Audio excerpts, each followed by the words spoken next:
Welcome to Learn or Be Learned. This is the podcast show where I read books and show how you can apply it to your life. And, like a true anthropologist, I dig up stories on what people are up to and how that can impact you as well. I'm your host, Shiva Danashekar, and let's talk. So I'm here with Surabhi. Surabhi, do you want to introduce yourself a little bit? Hi, everyone. Yes, just a little bit about myself. I go to Emory with Shiva. Thank you so much for having me on your podcast. For this podcast, I'm better known as Miss Nepal U.S.A, and I'll be talking a little bit about pageantry and some of the things that I do with you all. Yeah, so you said pageantry, right? Maybe we could start there. Let's start with you first. Why pageantry? Yeah, so I mean, it was kind of something that was an interest of mine that I'd never really saw myself getting into. But one year I really wanted to start something new and start a new chapter in my life. So I just filled out an application for Miss Nepal U.S.A. and it went pretty well for the prelim rounds. So I got really interested in it and I got empowered when I made it through a couple of the rounds. And during the finale, I honestly did not go into it thinking I was going to win. But during the finale, I was able to share a lot of my charity work and things like that. So that was my main drive to get into it, was for the platform. And they seemed to love my platform. The judges loved the work that I was doing. And somehow I won that night and it was really fun. So I just kept going with it. Mm-hmm. So you kind of went off of a little bit of curiosity as well? Yeah, it's always been like modeling and pageantry and those beautiful women on TV. I've always seen other women do it, but I never thought I would be one of those women to get into that field and that industry, given like I'm from a very academic family and coming from Emory, like studying chemistry. I really didn't think I had time to do pageantry, but it was really just an interest that I decided to build up on. Do you see a dichotomy between the sense of empowerment and the sense of the idea that pageantry can be objectifying? Yeah, I get this question a lot. A lot of people think that modeling, pageantry, and the glam industry is all about objectifying women. But I think it's really empowerment and we celebrate our femininity. I recently competed for Miss Universe Nepal, and Miss Universe is known as more of the modeling side of pageantry where they're looking for an activist plus model. And I get this question a lot when we talked about like the swimsuit round and why it's necessary for the contestants to be up there in bikinis. And I really saw it as a way for us to empower our femininity and really show the world who we are as women instead of, objectifying. It's really all about perspective, in my opinion. Yeah. So in what ways do you think that the way, because you said you kind of flip the script on the way you think about it. Mm-hmm. So what are some examples that people, other than, I guess you kind of mentioned the bikini example, what comments do you normally get that seems like, oh, isn't this just an objectifying act? But then you spin it around and you're like, well, what do you think about this? Sounds more empowering to me. So when I got into pageantry, something that I noticed was it wasn't just like a group of models trying to look pretty. It was women that have degrees on them, they have PhDs, they're doctors, they're engineers, they're out there in the world doing social work as well.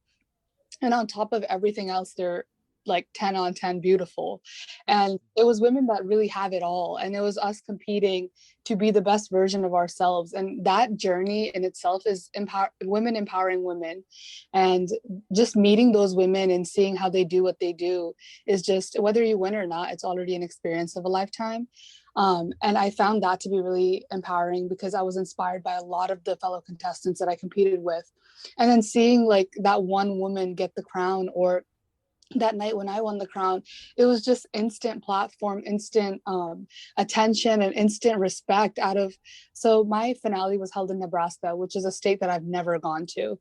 And I was a stranger when I walked into that stadium, but as soon as the crown was on me, everyone was so interested to get a picture, to speak to me and everything. And there was young girls coming up to me saying, "You're so cool. I love what you do. I loved your poem," and things like that. And it was just very inspiring to hear. So it's that journey and that experience of knowing the power of a platform that's really empowering and seeing that how much one person can make a change and do. Wow. Yeah, it sounds like you enjoy the atmosphere, kind of, the inspiration that it brings. Yes, of course. Has this brought you new opportunities? Have you seen any new opportunities since you won the crown, or any other opportunities that you didn't win, but you learned something? Yes, of course. So after I was crowned Miss Nepal USA, I have a year to my reign. And unfortunately, during that, well, fortunately, because I got to keep my reign for longer, but COVID hit and my reign is still ongoing until October. But in the midst of that, I was able to meet a lot of wonderful humanitarians, different social workers. I was able to build on a lot of my charity work that I brought into the platform. And after completing those projects, I got into Miss Universe Nepal, which is leads up to Miss Universe. So I was able to travel all the way out to Nepal, meet a bunch of women that were absolutely amazing. So how Miss Universe platform works is, so just like how Miss Nepal USA, there's a girl coming in from Russia, someone from Australia, someone from every country that's Nepali, right? So I was able to Mm-hmm. meet all of these Nepali women from all around the world. And that experience was just, I didn't even know that they were Russian Nepalis. So it was just interesting all in all. So it was really fun. And to be able to be a top 18 contestant, I definitely would consider doing it again. But yeah, it was just an experience of a lifetime, a lot to learn from. Met some of the greatest people in Nepal. And we were like escorted by like government officials and things like that. So it was just that experience to be, that person. And it was just, Mm-hmm. I would definitely go back and do it again. So, backtracking another minute, you said you had the reign for a year, right? Yeah, for Miss Nepal USA. Okay, so what exactly does that mean? Like, what is that and give you? Yeah, so once I get crowned, I was crowned in 2019. So I keep the crown for a year, and in 2020 we crown another Miss Nepal USA. But in the midst Mm-hmm. of our year, COVID hit, so we had to cancel the pageant, and for that, I'm still keeping my crown until this October, and I'll be crowning a new girl in October. But so in that year, what we do is we coordinate with different Miss Nepals around the world. We coordinate with different charities. I founded a charity of my own a couple years back, and I was able to bring projects from that into my reign as well. I work a Mm-hmm. lot with survivors of child sex trafficking, and specifically with people that deal with HIV and AIDS. So I was able to Mm-hmm. bring those projects in. And with a platform, when you're standing in a room with a crown, everyone wants to listen to what you have to say. So it was very Yeah. easy for me to be that activist that I wanted to be. And I was able to do that for a year. And yeah. Oh, cool. So it sounds like it gives you a voice and better connections. Yes, yes. And be Mm-hmm. able to be that one girl from the 50 states of the United States to be Mm-hmm. say that is just like a privilege on its own. That's incredible. And you got to work with some organization in order to go to Nepal, or how did that work? No, so the pageant organization itself is an organization that's connected with many other companies and charities. Mm-hmm. Headquarters is in New York, but after winning this, I was able to submit an application for a higher platform, which would be Miss Universe. And then that's how I led on to my second pageant.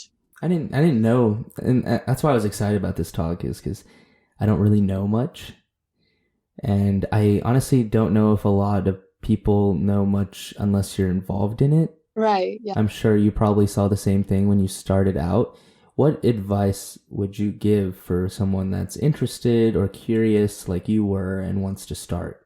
Yeah, I think there's a big, large group of women that are out there that are, becoming progressive, becoming feminists. And we've built on this idea that, we're trying to move away from a society that's objectifying women. And Mm-hmm. sometimes with that thought comes a misconception that things like the pageant industry or glam field would be objectifying. But I would encourage women to think twice about it and really try it out and see the journey of whether you win or not, the journey of just participating in a pageant, meeting those women, meeting different people, and just empowering yourself throughout. It's definitely something that would help every single woman out there and every little girl out there. So I would encourage them to think twice about how they look at pageantry and just go for it. And I'm assuming there's a lot of different types of pageantry. How did you pick yours, and how do you narrow around what you are interested in? Yeah, so actually, after being crowned this national crown, you can apply up to international platforms. So I had the choice of doing either Miss World or Miss Universe. I chose Miss Universe Oh. because I am in love with New York, and that's the headquarters. And Back in 2015, Donald Trump used to own it, but now IMG Models owns it, I think, which is one of the biggest agencies in America. And if you make it in New York, you make it anywhere in life. So that was my passion and goal that I was trying to work up towards. But Miss World is also a very relevant pageant, and it's the oldest pageant, I think. Miss Universe is the largest, but Miss World is more known because it's been around longer.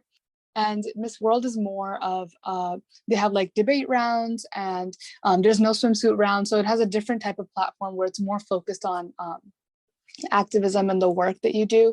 And Miss Universe, they also have the activism and work aspect, but it's definitely to go and push yourself into like film industry, modeling industry, etc. So where is Miss World placed? It's London. It's in London. It's a British. Oh, okay. That would have been cool too. London's Yeah, nice. yeah. And if Mm-hmm. I do try again, I can apply for Miss World or Miss Universe. But just because I've already competed in Miss Universe and I know like the ropes, I guess, I would love to try again for Miss Universe before moving on to Miss World. And both of these are international, right? Right, but it depends on which country you're competing for. So if you're competing for the United States, it would be a little different. But since I'm doing it through Nepal, Mm-hmm. that's the pathway. And I'm sure it was very different. What's the difference between the national, international? Maybe some of the little things you wouldn't expect. Right. So Miss Nepal USA is one girl out of the 50 states of the United States that is of Mm-hmm. Nepali origin.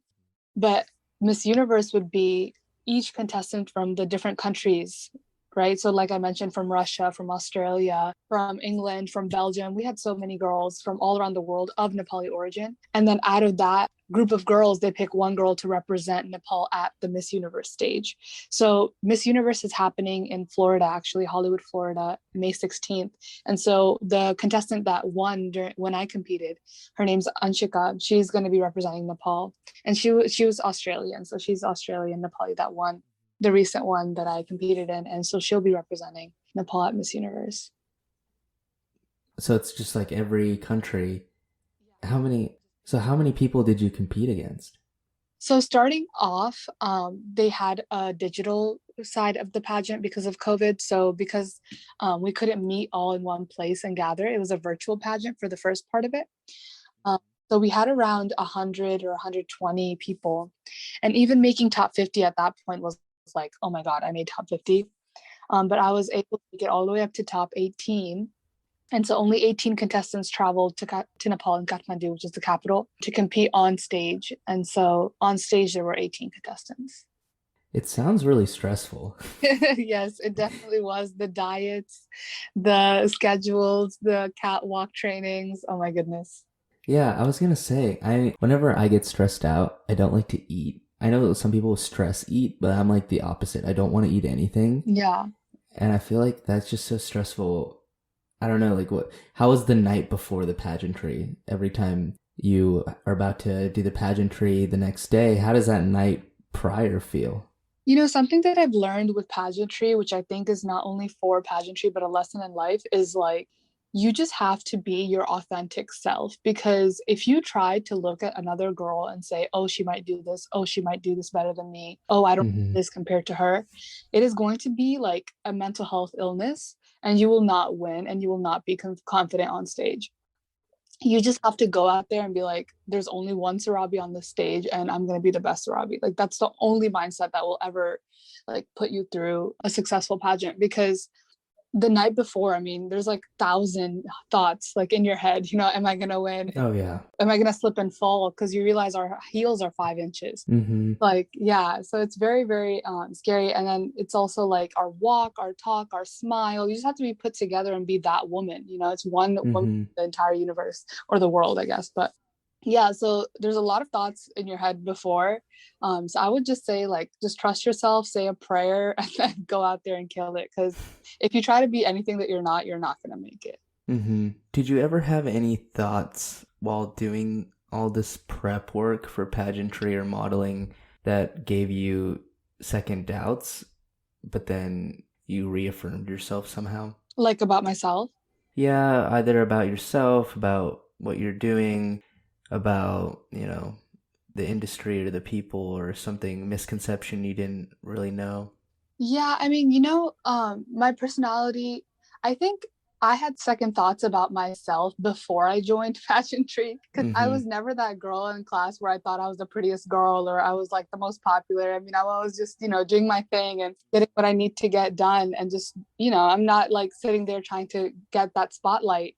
So I never, when I was growing up, I never thought I was pretty, never thought that I would be a pageant girl. No way. But I think after I joined pageants, those second thoughts kind of disappeared because I realized how much I could do and how much I inspired people. And, like beauty is not just about looks, it's about your presence. And I realized how powerful my presence was in front of an audience. And that's when I lost the second thoughts. I think getting into it helps me become more confident because I definitely wasn't like that super confident girl. I'm a very shy and introverted person. Let's unwrap that for a minute. It sounds like, this pageantry transformed you into the you that you wanted to be, which is a more confident self. At what point, was there a specific point, was it gradual, that you ended up finding this presence that you have now? Like this confident presence? Yeah, I think it was gradual because it was like through trainings and through coaching sessions. And when I heard like the coaches' feedback towards me and people saying, you have a very strong voice, you have a very strong mission, you have a lot you can Mm-hmm. offer. Mm-hmm. Over time, it started building my confidence. And I started talking to myself. I'm like, Surabhi, like, we can do this. And Mm-hmm. before, I wouldn't have those conversations with myself. And these days I don't think twice about going up on a stage, but before that would Mm-hmm. probably give me an anxiety attack. So I think like it's really built my self-confidence to a point where I don't look around for anyone's validation anymore. I know who I am, and I think like that's the biggest gain that I've gotten out of my pageantry journey, whether it's a crown or not. And that self, like, I'm glad I'll never lose that, and it's because of how much I've learned through my journey. So I want to ask, how do you take in or process good feedback, malicious feedback, and like criticism that hurts but is honest? Like it's meant to help you, but it hurts still. Yeah. So when it comes to feedback, I like to think of every kind of feedback as good feedback. Just to, tell myself, hey, look, like you're doing all this, but you're not all that yet. Okay. We have Mm-hmm. places for improvement. And I kind of tell myself that as well. I feel like I'm harder on myself than anyone else that gives me feedback. So Oh yeah. so I really push myself to do that. But sometimes there are really mean comments. I've learned not to read about myself. During my Miss Universe journey, I had a lot of people, and some people are really just trolls where they will just DM you just like really rude things. I had one person tell me, "Oh, so and so is prettier than you. You're not sexy enough to be Miss Universe." And it's just like Wow. that's so rude. Like I never even thought to that extent that I would have to be a certain way, but they start Yeah. making you think a lot of different things. And I had someone tell me, "Oh, your style is so outdated. This is not what we need in for our Miss Universe." Like things like that. And now I'm starting to like Yeah. think about my clothes and things like that. So it's just some of those kind of comments will get to you, and you just have to remind yourself who you are. But other than that, if it's like, "Oh, you need to fix your walk," or "Oh, this your hair is not done," or things like that, then I'll just take it as a criticism that I'm supposed to grow from, and it's all okay. Yeah. It just sounds like keyboard warriors Yeah. finding the confidence behind an anonymous screen or something. Yeah, yeah. And blocking people is not toxic. It's actually self-love. That's what I've learned. Yeah. It's healthy for you because you remove some negative I energy. don't I don't really need someone telling me my style is outdated. Like I like the clothes Yeah. that I wear. You know what I mean? So it's just I not. mean, that's all that matters, right? Like you said, be your real self. And, kind of segueing from pageantry, and you also do modeling. Yeah, so I did modeling before pageantry actually. I did a few fashion shows here in Virginia locally. And then that's how I actually met a few people. I met a previous Miss Nepal USA there because she was training the girls on how to walk. And that's how I actually got into pageantry. But it's not like with an agency or anything. It's more like for fashion shows. And if I'm needed for brand ambassadors and things like that, I'll model. So it actually started with my makeup artist. I met my makeup artist through television. So I host a show on Fox 5 DC on Fox 5 Plus. And to be on television, I want to look good, right? So I was able to come across a makeup artist, and she is also a pageant coach. So she does a little bit of everything. That's how I got into the best of both worlds, I guess. So then with my makeup artist, I would get my makeup done and have talks about different avenues that I would take. And she actually got me into a little bit of the modeling side as well, and had me working with different photographers, doing different events and things like that. So yeah, because of her connections, I was able to segue into modeling as well. And then I found Mm-hmm. a few events and things like that. But it's not with an agency where I have to submit portfolios. Wait, this is okay. So this is interesting. So it seems like the big things you've been up to lately have all been somewhat connected, right? You started with this television stuff, right? Yeah, the television stuff was the earliest, I believe. That was back in Okay. 2016. Okay, and then you did a little bit of modeling and then pageantry, and now you do some charity and humanitarian work, right? Yeah, so the television and charity kind of go hand in hand. So the only reason I started a television show was to talk and become that activist that I wanted to be for the projects. So I would bring on a lot of survivors, survivors of domestic violence, sexual assault, trafficking, and whoever wanted to share their story, I would allow them to have that platform. So that's how that started, and that's why the show started. But over the years, I was able to build on different shows as well. So I started off with MHZ Networks. I'm not sure if you know MHZ Networks. It was an Mm-hmm. old network. And then I moved up to Fox. And so that was the things that I did there. But that was initially because of my charity work. Otherwise, I wouldn't really have much to talk about. But these days, I just interview anyone. What were you doing on TV? What was that all about? Yeah, so I was interviewing survivors of sexual assault, survivors of domestic violence, and different survivors of different atrocities, I guess. And they would come on, share their stories. I would also have like monologues where I would talk about different cases and Mm-hmm. raise awareness and things like that. So that's how it started off the first year. But then the second year and third year, I built more on just interviewing different people, politicians, Yeah. public figures. And then it just kind of blew up from there. And then I was able to get a spot on Fox as well. And then I did that. What's it like being a news anchor or a TV anchor? It's really fun. I realize I'm a lot more comfortable in front of the camera than in front of like actual people. Because like I said before, I'm an introvert. So I'm the kind of person where if you like give me a microphone in front of an audience, I can like do pretty well. But if I'm sitting down like to have dinner with someone, I'll be very awkward. Yeah, nervous. Yeah, it's just that kind of personality that I've built. But being a news anchor is really fun. I was able to meet a lot of people, different politicians, different public figures, celebrities, and just knowing that they were able to come onto my show and do different things is really fun. Who's the most well-known celebrity you've met? That I've met, Yeah. he wasn't on my show, but I don't know if you're into Bollywood. Sonu Nigam, he's a singer. Mm, I Yeah, don't know, so but I'm sure someone listening to this will know. They'll yeah, be like, "Oh, he's yeah." known as like the man with a golden voice. Just to gas Well, him that's up. cool. But yeah, so he was like one of the most famous. But I think the most impactful would be politicians that I've gotten to Hmm. know and work with, and then learn about their policies and how they're doing what they do. And I'm also interested in politics as well, and I hope to get into it later on in life. So that's always Hmm. helpful. How do you fit so much into your day? I am a workaholic. You see, like I don't, yeah. So when people ask me, what do you do for fun? That's like the worst question that I could ever get asked because I don't know. Yeah. Like all I do is work because my work is fun for me. You know, I meet different people, I do different things, and through that, like I segue into everything that I need. Yeah. So I don't know if it's just like, boring as other people think of it. I'm a workaholic, but I find it fun. I find all my work fun.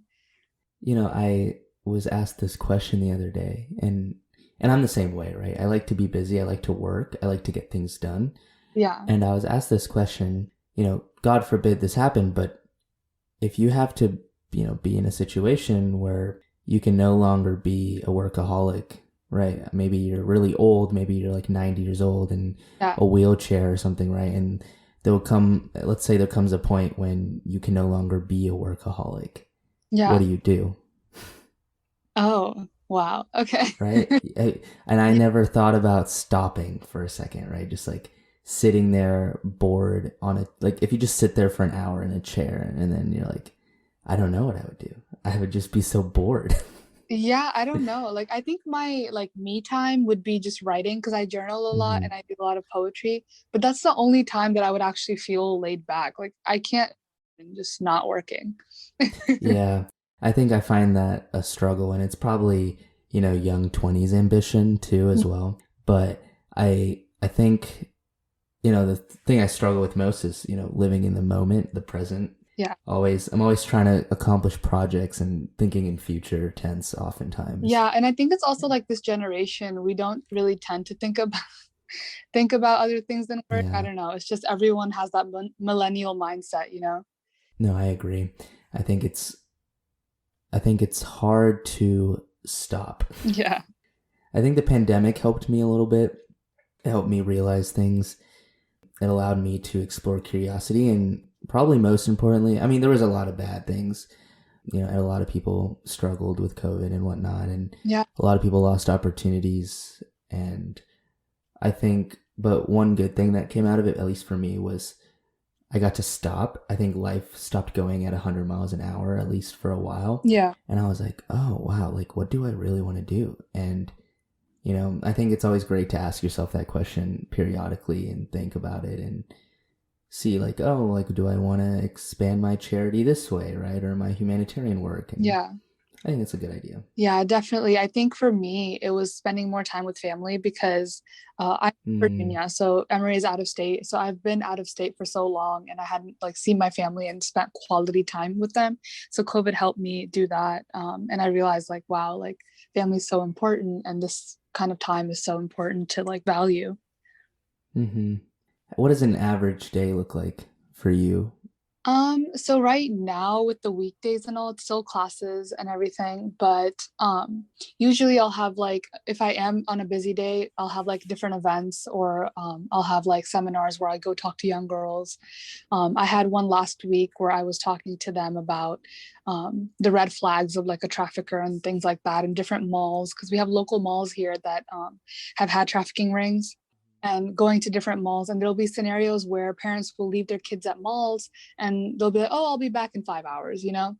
Yeah. They won't think about it. Wow. there's there's traffickers at the malls and that are trafficking the girls and bringing them back to the malls as if nothing ever happened, and there's been so many cases like that that have been going on for years. So I was able to go to the seminar and talk to little girls about that, and sometimes it's productive, sometimes it's just really fun and nonsense because the girls are like 5 6, some are 6, and there's like, oh, so what is it, like what is a drug, and I'm just like, okay, like this is a drug, and so sometimes it's not as productive as you would want it to be, but hmm I'll do different events like that on a busy day. But on a normal day, it's just classes and being the college student. hmm Yeah. And when do you do your charity work, right? I'm trying to remember the timeline. This one's recent, right? The charity work. You started your charity, yeah, or your own Yeah. So organization. Yeah, so my nonprofit I founded in 2016, but our biggest project or our most well-known project is a remote health clinic. I was able to fundraise and start it up from scratch. And so we have a health clinic out in a remote area known as Siamga in Nepal. I was able to visit it when I was back there. But so that health clinic, it provides primary health care and HIV and AIDS medication for the local population. And some of the patients are actually survivors of trafficking. So it was nice that we were able to do that. So that's my biggest project yet. And I'm still trying to build on that and have local government and people work together so we can have actual doctors and stuff. Because right now it's just nurses and volunteers. hmm We're trying to build on that. But local work is just working with different youth groups here in the United States and going to those different seminars, talking to little girls, and doing things like bake sales and things like that and fundraising for projects that we do. So yeah. If someone's interested in, joining your venture Mhm. to do some good work, how would they go about this? You have a website? Yeah, we do. So actually, most recently, we moved our headquarters or like our main place to Nepal since our main thing and our main focus is the clinic. So I no hmm longer have a registered nonprofit here in the States, but I'm still able to coordinate with everyone in Nepal with the team that's working. So if you want to join my venture, you can definitely contact me and I will get you networked with people out in Nepal. But until then, I don't think I'll be doing local work here just because I'm trying to focus on the clinic itself and turn that into the biggest project. But that's our main focus is working with the clinic, having volunteers and doctors and nurses provide the healthcare that they need there because it's a really big deal. They don't have any hospitals or clinics within like certain miles. This is like overseas, so this is a lot of work, huh? Yeah, yeah. In terms of starting. It is, but I was able to get into contact with Lions International. I'm not sure if you know. Lions International is the largest humanitarian group, and I was a Leo here in Herndon. Herndon, Virginia is where I'm from. And a Leo is like the youth groups that they have. You know how we had like Key Club and Leo Club and all these different clubs in Mm-hmm. high school. So I was a Leo, and I was able to meet different older people in the Lions Club, and I learned how they had a branch in every country and including Nepal. And so that's how I got connected with them. And then later I was starting my own projects and things like that. So I reached out with the network that I had. And they're an amazing team. We work together on a lot of things. So if they need something, I'll fundraise. If I want to do something, I'll go over there. So that's how we got started on an overseas project. Oh, that's a lot of great stuff, huh? Yeah, I'm a busy, busy person. Yeah, and so, share as much as you're comfortable. What are your plans going forward? What are your bigger goals, maybe 5 years down the line? Yeah, so most recently I've decided to take a gap year. So this is my laid back year. Before medical school. No, so I'm not going to medical school. I did complete my bachelor's in chemistry, but I think I'm going to stick with chemistry for the long run. Um, and just do work in the chemistry field. But for this year, I think I'm going to take a break, work on some side projects. I really want to get started on like a side business of some kind and make pageantry into a business. And Oh, something, that'd be fun. yeah, I'm really interested in finding like an intersection between like glam and chemistry. So hopefully like a makeup brand or something, or like Mm-hmm. cosmetic chemistry, or something of that sort. That's just like a floating idea. But 5 years down the line, hopefully I'll have my graduate degree out of the way and I don't know, maybe get into politics, start a family, those kind of things. That's a lot of big and exciting tasks. Yeah. I think that'd be great. I think that'd be a lot of fun. I think, especially with your expertise in, pageantry and modeling, I think you could figure out something that the industry really needs and turn that into a business for Yeah. sure. Yeah, for sure. Yeah. Definitely, successful businesses are ones that solve problems.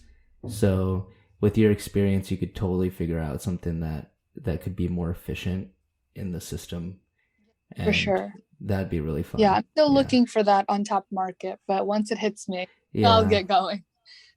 Yeah, I think, you know, obviously makeup industry, like a lot of others, like cosmetics even, is a really, really big industry. Hmm. And, obviously someone like Kylie Jenner, I think it's Kylie Jenner, right? She Right. has the number one makeup brand or something. Yeah. Yeah, Kylie Cosmetics. Yeah, she, with her name, she was able to boost that company very Right. quickly. But I think, unless there's some other notion to other than just cosmetic products, I think if you were like filling some other kind of void, that could be really successful. Anyways, yeah, that was I was just going on a little tangent. I think that's just really fun because after, going down the trenches, you finally get to know Hmm. like how you can help from a bird's eye view. And what do you think going forward with your humanitarian aid work in the next 5 years? Yeah, so I definitely want to turn my social work into policy work, and that's where my interest in politics comes from. Because Mm-hmm. HIV and AIDS is not only a problem in third world countries, and nor is sex trafficking. I mean, it's literally everywhere, and we're talking about different policies that haven't even been sent into law that are still, pending, and no one's really giving that focus to certain areas. So I think that's where I want to continue my humanitarian work is change laws and turn it into policy work. Mm-hmm. So, you know, you did television, you did some modeling, you did some pageantry, you do some humanitarian work, and you do some of these things interchangeably. Do you ever see yourself going back to TV? Yeah, Or I do you mean, I still do had goals of being like the next Anderson Cooper. it? But with all of the bias and the way the media works these Mm-hmm. days, it's kind of I want to stick to my own little bubble and do my own thing. Because to be honest with you, these days we have to find our own information. You can't trust Mm-hmm. media in the same way, and hopefully we can change that. But it's just really hard to believe, like the big media houses. Yeah, I think you're better off just sharing your own voice through some other outlet. Yeah. Yeah. Well, Yeah. do you have any closing statement you wanted to make to tell the audience, whether it be something you're passionate about or...